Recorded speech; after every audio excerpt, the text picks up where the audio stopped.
আসো আসো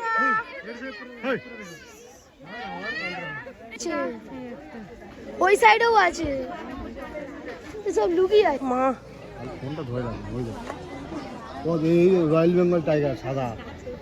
এই ব্যাগ বিশাল বড় বাঘ এই ব্যাগ লোক যদি ধরে অনেক বড় বাঘ একজন সে ছাড়াতে পারবে হ্যাঁ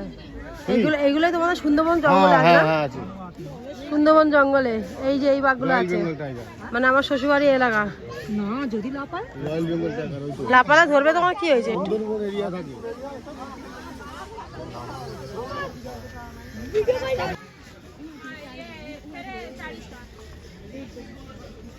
এটা কি সিংহ না সিংহ কোথায় সিংহ সিংহ এরকম হ্যাঁ মেয়ে সিংহ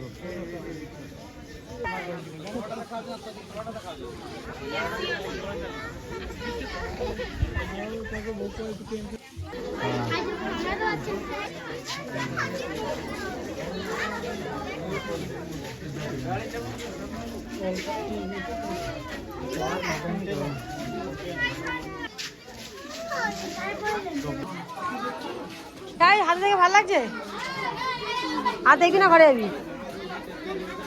হ্যাঁ আমাদের পা ব্যথা করছে শরীরটা অনেক খারাপ হয়ে গেছে তো এখানে আমি ব্লগটা শেষ করছি তো দুপুরবেলা কি খাওয়া না খাওয়া সেগুলো তোমাকে দেখাবো তো টাটা আর এই চিড়িয়াখানাটা এত বড় আমরা ঘুরে শেষ করতে হবে মানে আমরা নানা করে মানে 10টা ইয়ে দেখেছি